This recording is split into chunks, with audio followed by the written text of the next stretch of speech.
마음이 드셨다면 구독, 좋아요 꼭 부탁드리겠습니다. 고맙습니다.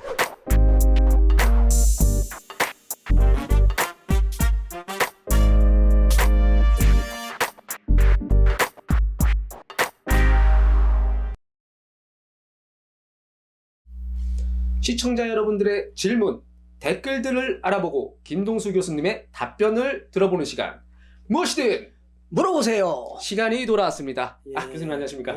예. 잘 지내셨어요? 예. 근데 잘 못 지냈습니다. 왜요? 죽겠어요. 왜? 이 미세먼지 때문에. 저도 마찬가지예요. 힘들었어요. 힘드셨죠? 네. 이 방송이 나갈 때쯤이면은 공기가 어떨지 모르겠는데 이번 한 주 그래요. 미세먼지 때문에 너무 힘들었어요. 공기가 아주 안 좋았어요. 이 거리에 보면은 이 앞도 뿌옇고, 예. 이거 어떻게 해야 됩니까? 이거 중국에서 불어오는 미세먼지. 이거 뭐 해결책이 있겠어요? 아니, 중국에서는 뭐라고 있길래 이 미세먼지가. 중국에서 이제 미세먼지가 많이 올 때는 예. 공장 중단도 시키는 경우가 있었어요. 예. 근데 이 경제가 어렵다 보니까 뭐 예. 공장을 풀로 가동시키고. 풀가동. 예. 그럼 이 미세먼지 전부 다 우리나라 쪽으로 오는 거 아니겠습니까? 그렇죠. 이거. 근데 일본은 피해가 없더라고요. 일본. 네. 일본은 미세먼지 피해가 없어요. 우리나라에서 다 막아주는 거 아닙니까? 그렇죠. 이거 우리나라면 참 이건 안 좋은 상황입니다. 이거 어린아이들 그 건강에도 그렇죠. 치명사가 올 것 같아요. 기관지도 그렇고 폐도 이제 그렇죠. 위험하니까. 이렇게 되면 폐질환 환자들이 좀 증가할 것 같아요. 걱정입니다. 이거 참 우리나라 정부에서도 좀 강력하게 좀 얘기를 할 필요가 있어 보여요. 그렇습니다. 예, 이거 참 하루빨리 좀 공기가 좀 맑은 공기 좀 마시면서 좀 살아갔으면 좋겠습니다. 예. 오늘 무엇이든 물어보세요 8탄 시간인데요. 네, 벌써 8탄이네요. 8탄이네요. 예. 오늘도 마찬가지로 또 질문, 댓글 또 여러 가지들 많이 남겨주셨어요. 또 하나하나 또 읽어가면서 답변 한번 들어보도록 할게요. 김준영 님이 남겨주셨네요. 지금 제가 일반 주택 청약 4년 동안 가입한 게 있는데 이것을 청년 주택 청약으로 전환하고 이자를 받고 해지하는 게 이득일까요? 요즘 청약 당첨된다는 분 거의 못 본 것 같아서요. 궁금합니다. 이렇게 남겨주셨어요. 그런데 이제 앞으로 우리나라가 정부가 지금 무주택자들이 이 청약 기회가 많아졌어요. 네. 그러니까 무주택자들에게 75%를 혜택을 주겠다는 거지. 그런데 당첨이 돼도 문제야. 현금이 없는 사람들은. 그렇죠. 당첨이 현금이 없는 사람들은 당첨이 돼도 그림의 떡이야. 들어가지 못하니까. 그렇죠. 돈이 없으니까. 중도금, 계약금은 넣다 안 넣어도 중도금을 못 넣잖아요. 이제 그런 게 문제가 되겠고. 그런데 김준영 씨는요. 일반 주택 청약이 4년 동안 지금 가입을 넣었는데 청년주택 청약 요건이 지금 충족이 돼서 되는 것 같아요. 당첨이 된다면 이거는 대박이야. 대박이에요. 그러니까 이거는 해약하면 안 돼요. 해지하면 안 된다고. 해지하면 안 된다고. 해지하면 안 돼요. 해지하면 안 돼요. 해지하면 안 되고. 그러나 이제 김준영 씨는 좀 여유 자금이 있어야 됩니다. 왜 그러냐면 지금 정부가 각종 대출 규제를 강화했잖아요. 특히 DSR 때문에 당첨이 된다 하더라도 돈이 없으면 피해를 봐요. 그러나 청년주택 청약이 당첨되면 이자가 싸요. 한 1.5%밖에 안 돼. 그러니까 이건 당첨되면 무조건 뭐 빚을 내서라도 해야 되니까 이거 해지하지 마시고 청년주택 청약으로 갈아타면 좋겠어요. 근데 요즘 청약 당첨된다는 분 거의 못 보신 것 같아요. 아니야. 요즘은 충분히 당첨될 수 있어요. 확률이 높아요. 확률이 높나요? 그러면은 그리고 청년주택 청약 요건이 충족돼서 만약에 당첨이 된다면 현재 시가보다 저렴하게 살 수도 있고 대출 이자도 아주 저렴하니까 혜택이 많다는 겁니다. 그러니까 받으셨으면 좋겠어. 청년주택 청약의 조건이 충족되는 분들은 좀 좋은 기회가 되지 않을까 싶습니다. 그래서 우리 시청자들 이런 질문을 많이 하거든요. 그래서 우리 일반 분양 주택을 청약하시는 분이나 청년 주택 청약을 가입하시기 위해서는 아파트 숫자로 2 하고 YOU 아파트 2U 사이트를 방문해서 청약 자격을 확인 한번 해보시기 바랍니다. 그리고 내가 청약 가점이 어느 정도인가 이걸 꼭 해본 다음에 청약을 하시면 좋겠어요. 청약 가점이 또 굉장히 중요하잖아요. 아, 그러군요. 그게 제일 중요합니다. 당첨이 되냐 안 되냐. 그렇죠. 거기서 달린 거 아니겠습니까? 그렇죠. 예. 그러니까 아파트 투 유. 예. 남진완호님. 객관적이고 통찰력 있는 말씀 늘 감사합니다. 한 가지. 2, 4분기가 달러 매도 시점일 수도 있다고 하셨는데 한국 경제의 반등 시점으로 보시기 때문인가요? 예, 이렇게 질문 제가 그 미국 경제가 올 2019년도 상반기는 좀 호조세를 띨 거예요. 네. 그리고 하반기부터는 경제가 미국 경제도 하강 국면으로 진입할 것 같아서 달러를 가지고 계신 분들은 상반기 6월경에 매도 시점이 아닌가 이런 생각을 해봐요. 네. 한국 경제의 반등 시점이 아니라 미국 경제가 오히려 그렇죠. 예, 반등 그러니까 시점. 현재는 미국의 달러가 스트롱 달러 아니겠어요? 그렇죠. 그것이 이제 하강 국면으로 가면 떨어진다고 볼 수가 있죠. 네. 참고하시기 바라겠습니다. 네. 네. PSKK 2900님. 자, 안녕하세요 교수님. 구독자 중 한 사람입니다. 워낙 경험이 없다 보니 염치불구하고 질문 드립니다. 살고 있던 집이 오래되고 아버지도 연로하셔서 계단도 위험하기도 해서 집을 양주 옥정에 분양받았습니다. 작년도 12월까지 입주라 작년 8월 초에 집을 내놓고 여태 있습니다. 부동산 침체로 거래가 되지 않는다고 또 이렇게 얘기를 해주셨네요. 자, 어찌 해야 할까요? 이자가 너무 부담됩니다. 살던 집을 전세로 아니면 분양받은 집을 전세로 해야 할까요? 아니면 양쪽 매매는 안 될 것 같고요. 이대로 있기는 이자 때문에 너무 힘이 듭니다. 지금 살고 있는 집은 2동짜리 오래된 5층 아파트이고 또 하나 이사 예정이었던 집은 약 570세대의 24평짜리 소형 아파트라고 하시네요. 예. 양주 옥정의 570세대 24평 소형 아파트는 잘 취득하신 것 같아요. 이제는 소형 아파트가 대세거든요. 네. 하여튼 뭐 그러나 네. 양주시 옥정. 네. 양주시는 수도권 정비계획법에 의해서 성장관리권역이 될 겁니다. 이게 네. 양주. 예, 양주 옥정. 옥정. 네. 성장관리권 수도권이잖아요, 결과적으로. 예. 그런데 하여튼 잘 분양을 받았는데 네. 대출을 낀 것 같아. 그러니까 이자 비용이 좀 부담되겠죠? 그렇죠. 그러면 둘 중에 빨리 네. 지금은 경기가 침체로 매매가 안 될 거예요. 네. 그러니까 예. 빨리 주주택을 다 임대를 내놓으세요. 둘 다 임대로. 아니, 둘 중에 먼저 한 채는 살아야 될 거 아니야. 네. 그러니까 둘 중에 하나만 먼저 임대를 해야 집세가 들어오던 보증금을 받아서 자금을 활용할 거 아니에요. 그러니까 둘 다 먼저 내놓으셔서 먼저 나가는 걸 임대 놓고 네. 한 집은 자기가 거주하면 되겠네. 그 길이 제일로 빠른 길이에요. 왜? 이자 부담이 있으니까. 그렇죠. 네. 지금 앞으로 또 이자가 또 올라가요. 지난 1월 16일부터 지금 이자가 올라가고 있거든요. 그래서 이자도 빨리 액션을 좀 쳐야 될 것 같아요. 이분도 참 약 33곳의 부동산에 또 집을 내놨다고 하시네요. 또 그런데 지금 경기가 침체돼 가지고요. 앞으로 장기 프로롱 리세션. 무슨 프로롱 리세션. 예. 장기 침체로 가고 있다. 장기 불황으로 가고 있다는 겁니다. 집이 나갈래야 나갈 수가 없겠네요. 그렇죠. 경기가 안 좋은데. 빨리 임대로 좀 하셔야 될 것 같아요. 전세로. 그렇습니다. 이지윤님. 이제 막 부동산 공부 시작하는 사람입니다. 교수님 강의 들으니 18년 부동산 시장이 한 번에 정리되는 것 같아 많은 도움이 됩니다. 늦은 감이 있지만 앞으로 교수님 강의도 열심히 듣고 부동산 공부 열심히 해보려 합니다. 이렇게 좋은 강의 올려주셔서 너무 감사합니다. 새해 복 많이 받으세요. 아이고 이주님 고맙고 감사합니다. 이렇게 부동산 공부를 하다 보니까 이제 2000년부터 2019년까지 20년 동안 부동산 전반적인 흐름을 간파하신 거예요.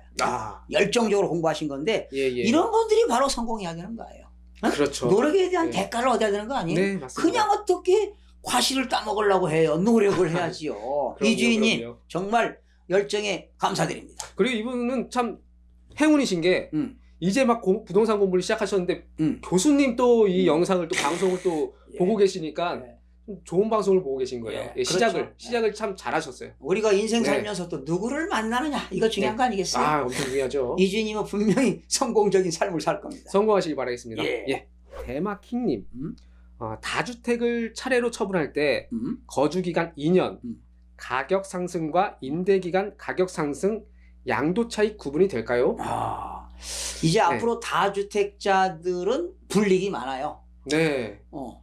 다주택자들은 임대하다가 2년 거주하고 팔면 세금이 없고, 네. 또 임대하다가 2년 거주하고 팔면 세금이 없고, 이런 정책이었는데, 네네. 이제는 다주택자도 한 번만 비과세하겠다는 거예요. 혜택이 이제 사라졌어요.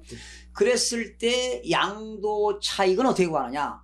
양도 차익은 양도한 금액에서 취득가액 등을 빼면 양도 차익이 나오잖아요. 네. 그랬을 때 양도가액은 어떻게 구하느냐? 지금 매매를 해야 양도가액이 나오는데 매매가 이루어지지 않았으니까 그 양도가액은 어떻게 구하느냐? 매매 사례 가격. 실질적으로 매매가 있는 가격을 조사하고 매매 사례 가격이 없다면 감정가액. 감정가액이 없다면 기준시가로 계산하고 좀 어려운 거예요. 그 다음에 취득가액은 어떻게 구하느냐? 첫 번째 매매 사례가액 없으면 감정가액 없으면 환산가액. 환산가액도 없으면 기준시가로 해서 양도 차익을 계산하는데요. 이 계산 방법이 좀 어려워서 세무사들도 어떤 분들은 잘 못하는 세무사들도 있더라고요. 그러니 이 질문이 상당히 수준이 높은데요. 하여튼 그렇게 하세요. 양도가액은 매감기, 취득가액은 매감환기 이런 식으로 나중에 또 어려운 거 있으면 질문하세요. 네. 자, 이게 전문 용어라 좀 어렵습니다. 예. 지금 들어보고 지금 중국말 하는지 미국말 하는지 무슨 말인지 못 알아들어요. 저도 약간 외계어 듣는 그런데 느낌이. 이렇게 우리나라 말인데도 못 알아듣는 건 뭐냐? 준문명이야. 네. 글씨는 읽지 않은데 뜻을 이해를 못 한다는 거지. 그래서 우리는 준문명 시대에 살고 있는 거예요. 공부를 해야겠습니다. 그러군요. 끝이 없습니다. 리스 미래님, 교수님 강의 잘 듣고 있습니다. 질문이 있는데요. 제가 재작년에 아파트는 매도하고 임대사업자 등록하고 임대한 주거용 오피스텔 두 채가 있는데 무주택자 청약을 할 수 있는지요? 네. 자, 이분은 오피스텔을 2개 갖고 있네. 네. 오피스텔도 주택법상 준주택에 들어가요. 주택이란 얘기야, 주택. 그렇기 때문에 무주택자 청약받기가 좀 힘들 것 같아요, 제 생각에. 왜? 오피스텔을 지금 가지고 있잖아. 네네. 그런데 오피스텔에서 주거용으로 쓰고 있잖아. 그렇죠. 주거용 오피스텔. 그러면 주택이 있는 것이기 때문에 무주택자라고 볼 수가 없어요. 힘드시겠네요. 이것도 한번 정확하게 상담을 한번 받아봐야 될 필요가 있습니다. 케이스 바이 케이스니까. 또 상황이 따라 달라요. 상황에 따라 다를 수 있으니까. 만약에 이분이 오피스텔을 가지고 있는데 그것이 주거용이 아닌 사무실, 업무용으로 쓰고 있다면 주택이 아니야. 또 케이스 바이 케이스야 이게. 복잡한 사례로 좀 복잡하죠. 근데 주거용을 아무래도 사용하고 계시니까 주거용이라고 해 주셨겠죠. 그렇죠. 좀 힘드실 것 같습니다. 그러면 주택법상 준주택이기 때문에 주택으로 본다는 것이죠. 이시호님, 교수님, 기흥구의 롯데캐슬 스카이를 매물이 나오면 오른 가격이라도 사야 하는지 모르겠네요. 몇 달 만에 5천만 원이나 올라서 내 집 마련은 해야겠고 4억대 집 가지고 뭘 그리 고민하냐는 사람들 얘기 들으니 서럽기도 하고 더 기다려야 하는 건지 청약은 가점 때문에 힘들고 참 만막합니다. 내 집 마련 더 기다려서 2020년에 해야 할까요?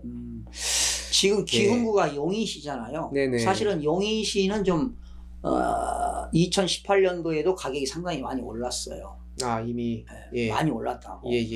그런데 아마 용인시도 서울처럼 이제 가격이 하락할 때가 왔어요. 제가 볼 때.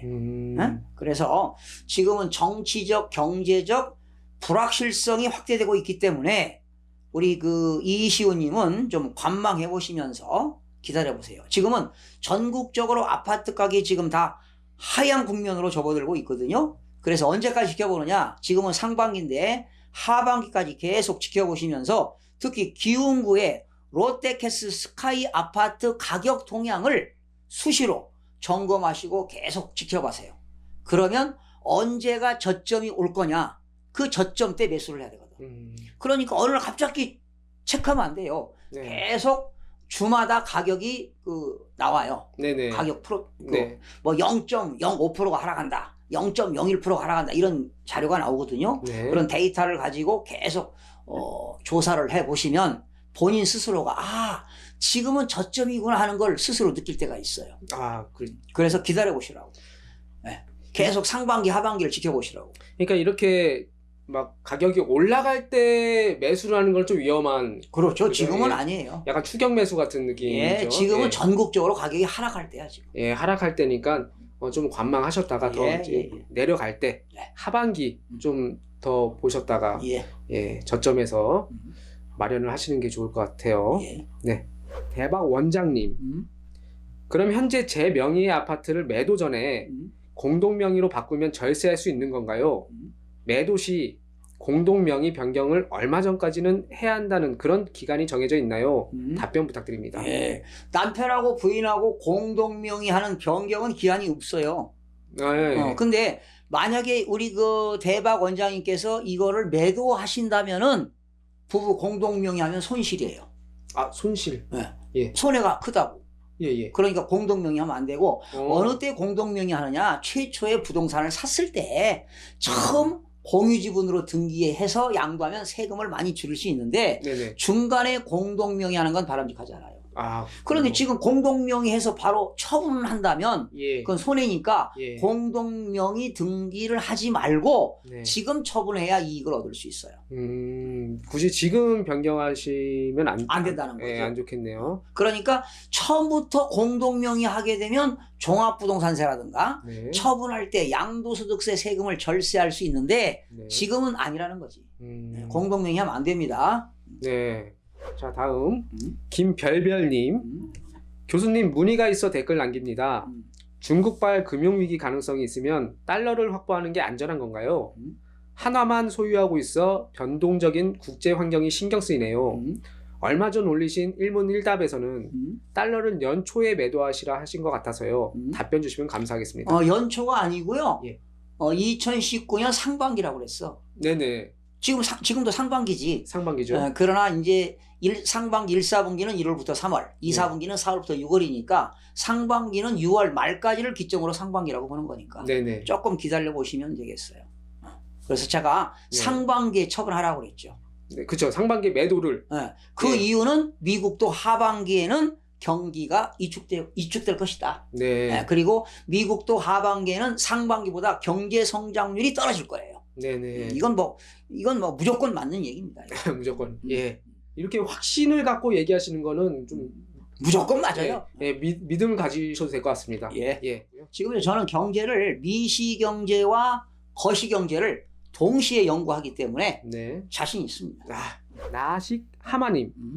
우리나라도 참 문제인 게 서민층 일자리는 외노자가 점점 차지하고 외노자가 외국 노동자죠. 외국 노동자. 일자리 질은 떨어지고 너도 나도 사장하니 장사 안 되고 힘든 일족은 사람 못 구한다고 난리면서 최저시급 주려 하고 머리 좋은 애들은 죄다 공무원이나 하고 그러니 점점 더 세금은 늘어나고 가난한 사람 늘어나고 복지 외치고 내가 장담하는데 지금 달러가 계속 가치를 유지한다고 하면 5년 내에 환율이 1,600원 이상에서 고정이 될 것으로 봅니다. 국가 경쟁력이 곧 그 나라의 돈의 가치이기 때문에 라고 이분도 의견이 대단하시네. 먼저 좋은 말씀과 고견의 감사를 드립니다. 그러나 우리가 일반 보통 사람들은 미래 예측을 하는 것이 어렵죠. 어렵습니다. 그런데 우리나라도 4차 산업혁명 시대가 쓰나미처럼 오고 있는데 국가의 경쟁력은 미래 성장 동력과 그리고 먹거리를 찾는 것이 국가가 할 책무라고 저는 봅니다. 이거는 당연한 거 아니겠어요? 당연한 거죠. 그런데 이분이 지적하셨듯이 지금 가난한 사람이 늘어간다. 바로 이건 뭐냐? 소득 불균형 격차가 날로 심해진다는 것이죠. 부익부? 빈익빈. 이게 맞는 말인 것 같은데. 그러나 5년 내에 환율 1,600원 이상 고정될 것이다. 그건 나도 잘 모르겠어요. 이건 잘 모르겠습니다. 파격적인 예측이 아닌가요? 파격적인 예측인데요. 하마 선생님, 거창하신데 사실 저는 이건 자신이 없어요. 지금 달러가 지금 1,120원 뭐 이렇게 하지 않나요? 그렇죠. 은리님. 집주인이 전입신고를 제가 사는 집으로 이전해놓고 이사 나가면서 그 어디에도 전입신고를 하지 않아 제 주소지로 되어 있습니다. 집주인이? 세입자 집으로. 자, 주민센터에서 알려줘서 확인했고요.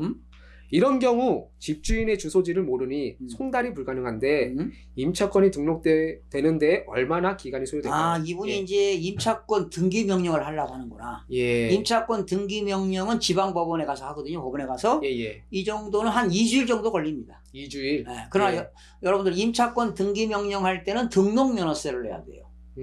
그리고 등록면허세의 20% 지방교육세를 내면서 임차권 등기 명령을 법원에 가서 신청하게 되면 한 2주 정도 지나면은요, 이 집주인 등기부 을구에 등기 원인, 등기 목적, 임차권 등기 명령 이렇게 해서 등기도 올라갈 겁니다. 등록면허세는 얼마 정도? 등록면허세는 1000분의 2예요. 1000분의 2. 뭐에 1000분의 2냐? 월 임대차 금액. 집세. 월세 곱하기 1000분의 2. 그건 얼마 안 돼요. 얼마 안 되겠네요. 얼마 안 돼요. 그렇군요. 김응란님. 금값과 엔화가 많이 올랐는데 지금은 늦은 걸까요? 그러니까 뭐 매수하는데 매수 타이밍이 좀 늦은 것 같아요. 지금은. 지금 11월 초순에요. 100엔당 980원이었어.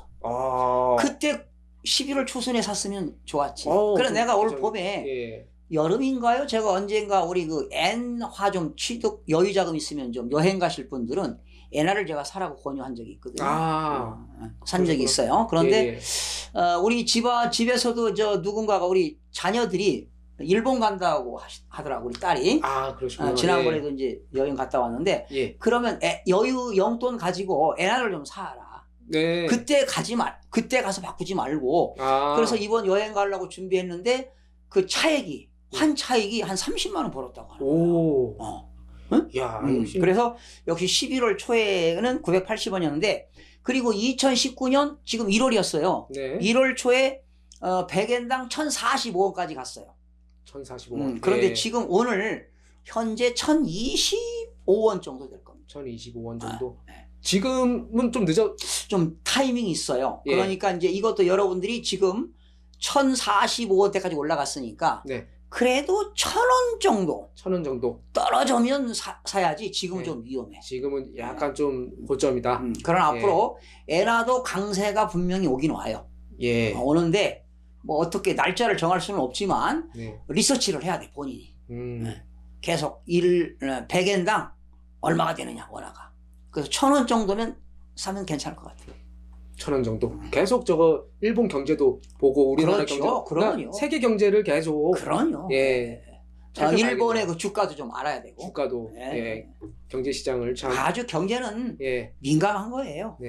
경제는 참 두고두고 이제 공부를 하면은 계속 이제 도움이 되는 거 아니겠습니까? 그렇죠. 돈 버는 또 맞습니다. 이제는 지구촌 살면서 경제를 모르고는 살아갈 수가 없어. 뭐 해외 여행을 가더라도 이제 이 환율 때문에 또 아까 전에도 뭐 30만 원이 또 벌고 뭐 30만 원 또 반대로는 30만 원 잃을 수도 있는 거예요. 그렇죠. 그러니까 손해 보지 않고 이득 볼 수 있도록. 그러니까 매수 타이밍이 중요한 거죠. 지금은 좀 늦었다. 그러니까 좀 저점으로 1000원 정도 떨어졌을 때 살펴보시는 게 좋을 것 같습니다. 소구 강숙자님. 이분 저번에 또 질문하셨는데 또 질문하셨네요. 금리 인상되면 변액종신보험 들은 것은 손해보나요? 자, 이거 고민이 많이 가는데요. 변액종신보험이 있고 일반종신보험이 있잖아요. 그런데 일반종신보험은 예정 이율이 딱 정해졌어요. 이율이 레이트가 정해졌다고. 그런데 지금 변액종신예금은 실적에 따라서 배당률이 달라요. 실적에 따라서 배당률이 다르기 때문에 변액종신보험은 내가 볼 때 금리가 인상된다 하더라도 큰 변동이 없지 않을까 이런 생각을 해봅니다.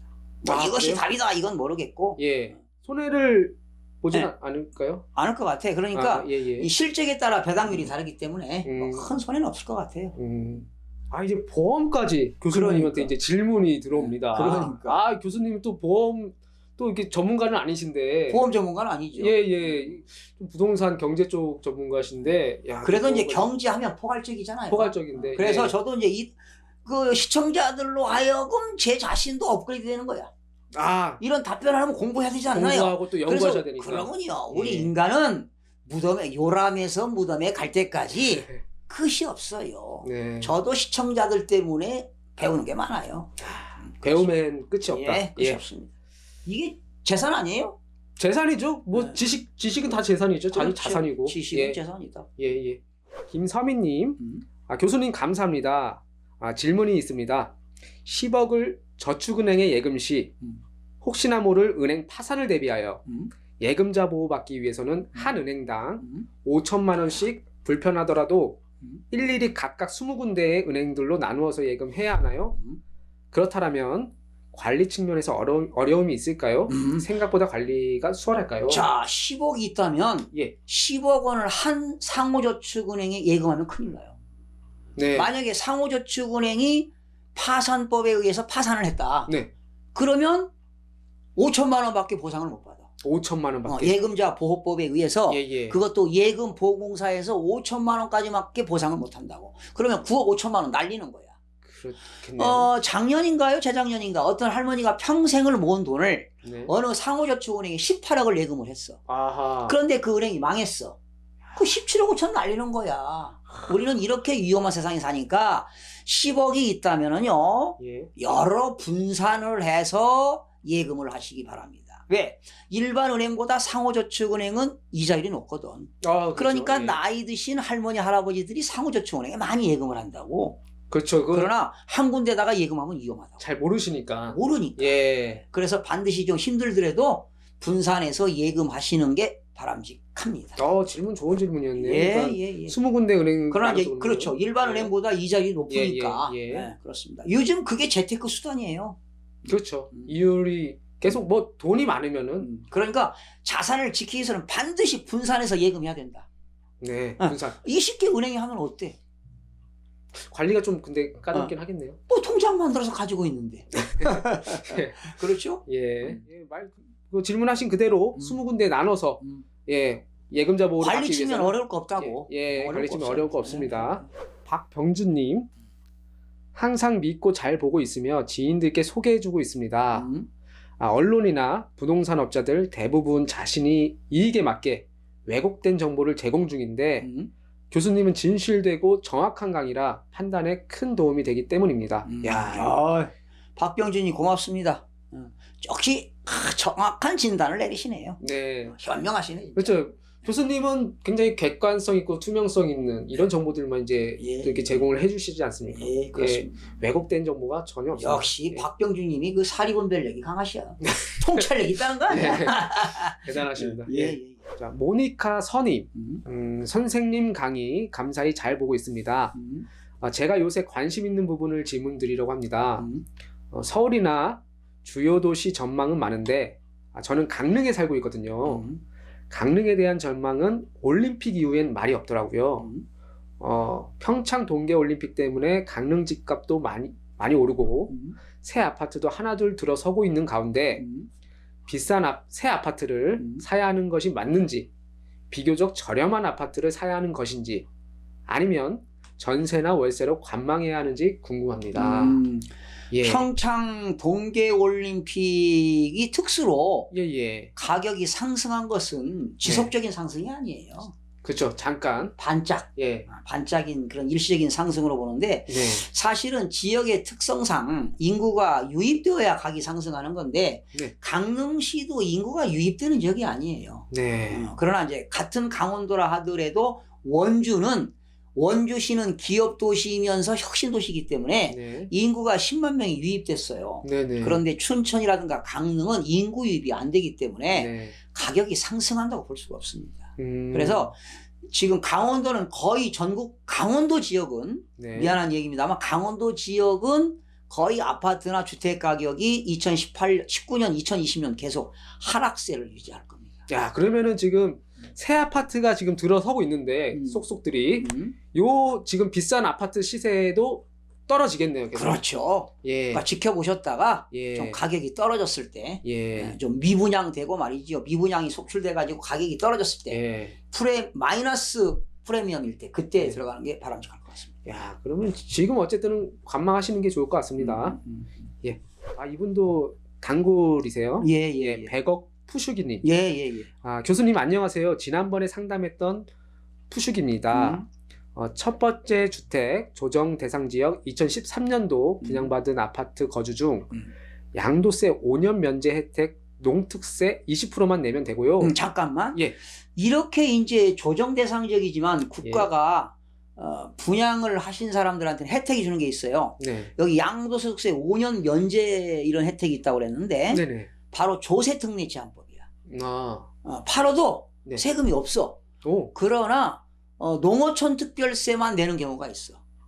감면받는 세액에 네. 그런 얘기입니다. 그런 어떤 특정 지역에 그런 혜택이 있었다는 거지. 그다음에 이제 한번 보세요. 지금 이 푸슈기님의 이제 지금 상황을 얘기하는 거야. 얘기하신 거고. 그다음에 이제 두 번째. 두 번째 주택 조정 대상 지역 올 3월에 입주해야 할 분양권입니다. 두 번째 주택에서 입주해서 2년 거주 시 두 번째 주택을 비과세 받을 수 있는 지역. 조정 대상 지역에서 입주해가지고 2년 이상 거주해야 돼. 무조건 2년 이상 거주해야 양도하면 비과세가 됩니다. 예. 그렇게 되고 참고로 저는 다주택자입니다. 소규모 주택은 임대사업자를 낸 상태입니다.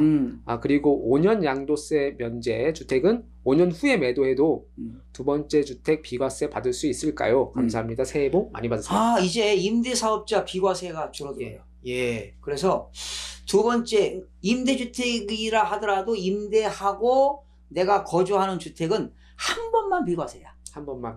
이제는 뭐 세 개, 네 개 다 비과세했거든. 예전에는. 그런데 지금은 안 돼요. 한 채만 비과세하니까. 그럼 잘 아셔야 돼요. 그러면은 두 번째 주택은 비과세를 받을 수는 없겠네요. 그렇죠. 임대주택에서. 그러나 지금 이분이 그 분양을 받아가지고 두 번째 주택에서 그 2년 이상 거주하고 양도하면 그건 비과세고. 임대주택에 대해서는 무조건 임대하고 2년 이상 거주한 주택은 하나만 비과세하겠다. 임대주택에서. 그게 바뀌었어요. 참 이제는 이 세법도 어려워졌어요.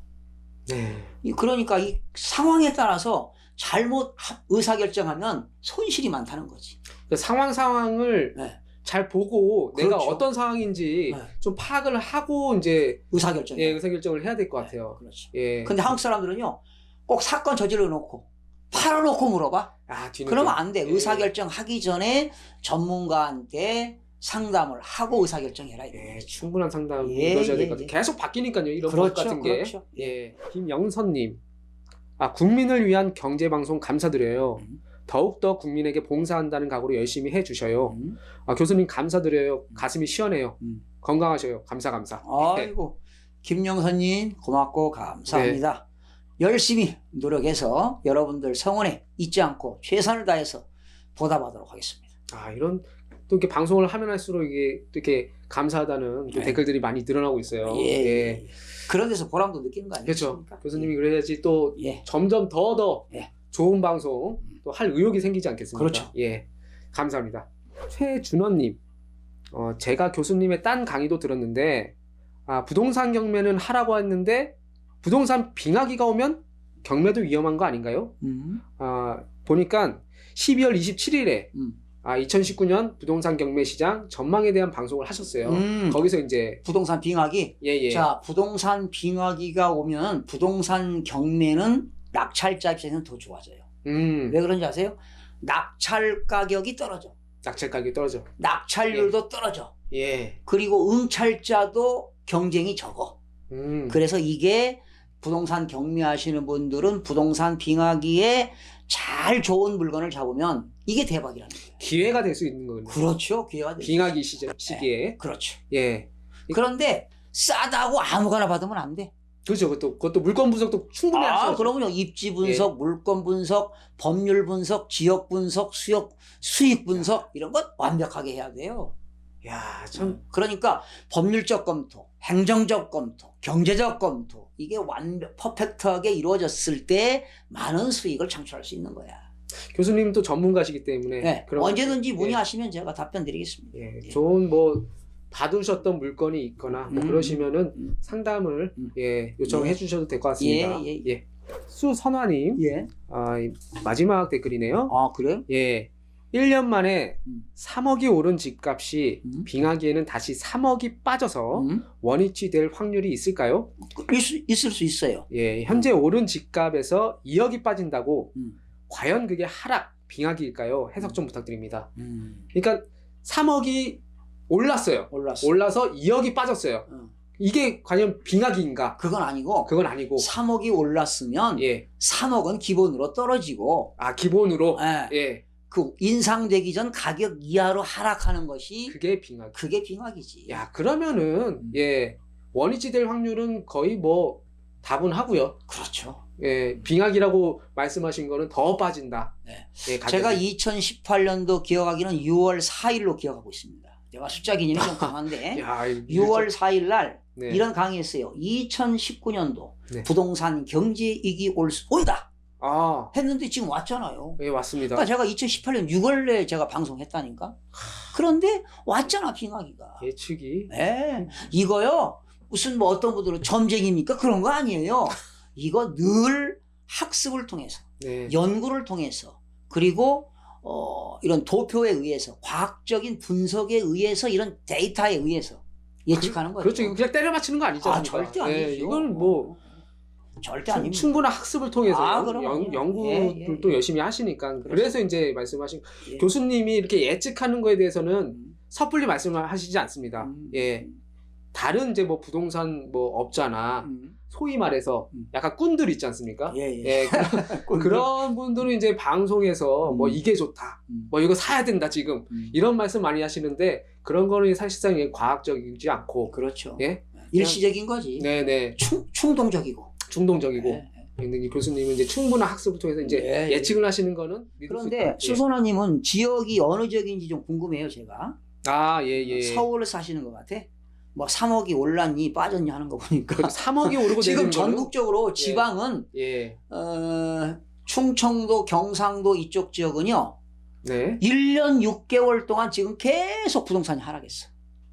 1년 6개월 동안. 예. 그러나 서울 지역은 계속 상승했지. 예. 그러나 지금 2018년 11월 둘째 주부터 지금까지 10주째 계단식으로 하락하고 있어. 그래서 지금 제가 볼 때는 계속 하락 국면으로 갈 전망이다 이렇게 읽고 있어요. 교수님은 저기 부동산 투자 안 하시나요? 저는 안 한다고 봅니다. 저는 할 수가 없고요. 만약에 제가 부동산 투자에서 경제적인 이득이 많으면 이거 하겠습니까? 안 합니다. 놀고 싶지요. 나도 인간인데 우리 인간은 메리메이킹 유해 인간이야. 네. 윤리 시간에 배웠죠. 우리 인간은 유해 인간이다. 야, 이거 언제적 윤리인지 모르겠네. 고등학교 살 때 윤리 배우셨잖아. 갑자기 생각나네. 우리 인간은 유해 인간이다. 메리메이킹 즐거움을 찾는 거야. 희노애락을. 에? 즐거운 걸 원하잖아요. 그리고 유튜브를 보더라도 말이죠. 쇼킹한 기사들은 클릭이 많이 나오더라고. 근데 나는 이런 뭐 맨날 경제 부동산 하니까 그렇게 클릭이 많이 안 나오는데 사실은 이런 것이 클릭이 많이 나와야 돼요. 이런 게 중요한 거죠. 사실. 그런데 쇼킹한 거, 야한 거, 음란한 거 이런 것들은 막 클릭 수가 많더라고. 자극적인 거. 그런데 내가 부동산을 투자하지 않는 이유는 물질이 앞서면 타락하기 쉬워 인간은. 그래서 나는 정신보다 정신은 상향식, 물질은 하향식으로 살기 때문에 내가 이런 유튜브도 하는 거예요. 그렇죠. 그러니까 교수님은 만약에 물질이 앞서면은 나태해지기 쉬우니까 나태해지는 게 아니라 노는데 정신이 없다는 거지. 노는데 친구들하고 노는데 매일 산에 가고 매일 뭐 골프 치고 그러면 되겠어요. 교수님 노는 거 안 좋아하세요? 노는 거 인간이니까 하고 싶지요. 예. 그러나 그래도 친구들하고 원만한 대인관계를 맺기 위해서 한 번 정도는 놀러 가지요. 그러나 매일 볼 수는 없다 이거지. 원활한 좀 삶을 살기 위해서. 그렇죠. 윤택한 삶. 삶을 좀 원활하게 좀 윤택한 삶보다는 긴장감도 있고 삶의 어떤 촉진제 역할을 할 수 있는 거. 그래서 우리가 여행 가는 거 아니에요. 네네. 그런데 저는 여행도 가긴 가지만 많은 시간을 할애를 못해. 왜? 하루 이틀 공부를 안 하면 난 병인가 봐. 공부를 하면 뭔가 저래. 책을 안 보고 그러면. 그러니까 뭐 일반 사람들은 이제 노는 게 이제 네. 즐거움에 찾는다면 노는 거에 교수님은 이제 공부하시는 거에 또 즐거움이 네, 이런 예. 데서 이제 취미가 아니고 예. 이런 데서 어떤 삶의 그런 보람을 느끼는 거지. 그러시군요. 또 이 사람마다의 또 이런 또 차이가 있으니까요. 캐릭터가 다 있는 거지. 예. 혹시 근데 교수님이 또 이제 부동산 또 이제 전문가시고 경제 전문가시니까 주위에서 이게 또 이렇게 부동산 어디 투자해야 좋은지 이런 거 좀 많이 좀 물어볼 것 같은데. 예. 주위에 있는 지인들뿐만 예. 아니라 예. 특히 모임에 나가면 친구들. 친구들. 야, 그렇죠. 너 그거 경제 특강하고 부동산 전문가인데 좀 나 좀 어디에 좀 투자할 건가 좀 알려달라. 예. 그냥 여러 명이 하니까 예. 참 스트레스 제가 많이 받습니다. 그러나 단체에서 그런 얘기할 때는 내가 단체로 얘기하지만 개인적으로 꼬치꼬치 물어보는 친구 있어요. 그럴 때는 내가 아는 지식을 최선을 다해서 가이드를 하지. 그런데 걔가 그 친구가 어떤 소득이 있으면 김 교수 자네 덕분에 참 했네. 뭐 이러면서 소주 한잔 사겠다고 말이죠. 이런 친구들도 있고 그래요. 그러니까 도움을 주시긴 하시네요. 그렇죠. 예. 또 경우에 따라서는 뭐 주위에 있는 우리 가족이 중요한 거니까 가족들 또는 친족들에게 형제들에게 또 어떤 정보를 전하기도 하죠. 그런데 그렇게 많이 하질 않아요. 예, 교수님 또 이게 또 이렇게 도움을 또 이렇게 주시다 보면은 또 한 번 정도는 또 삐끗할 수도 있는데 그러면은 또 이제 화살이 돌아오는 거 아니겠습니까? 그렇죠. 예. 자, 오늘 또 8탄 무엇이든 물어보세요. 8탄을 또 다 진행을 해봤습니다. 예, 또 9탄 또 어떤 질문, 어떤 댓글들이 또 기다리고 있을지 지금 또 많이 수집이 되고 있어요. 예, 또 이제 9탄 대비해서 많이 수집하고 있으니까요. 다음 시간 기대해 주시길 바라겠고요. 교수님 오늘 고생 많으셨습니다. 저 시청자 여러분, 뭐 이 제 김동수 유튜브 경제특강, 법률특강, 부동산 이런 강의 보시면서 아무거나 의심 있고 물어볼 사항 있으면 아무거나 물어보세요. 아무거나. 부동산 관계없습니다. 모든 거. 대한민국 법률이 한 1450개가 돼요. 근데 제가 한 30년 이상 법률을 한 1000개 정도 다룬 겁니다. 그러니 대한민국의 법률 1450개 중에서 법을 1000개 정도를 다뤘다는 거 이거 자랑하려고 하는 건 아니고 여러분들이 법률적인 어떤 문제가 있다면 제가 성심성의껏 알려드리겠습니다. 이런 책임지겠습니다. 약속하신 겁니다. 약속드립니다. 자, 그러면은 오늘도 고생하셨고요. 다음 이 시간에 또 뵙겠습니다. 예, 시청자 여러분 감사합니다. 고맙습니다.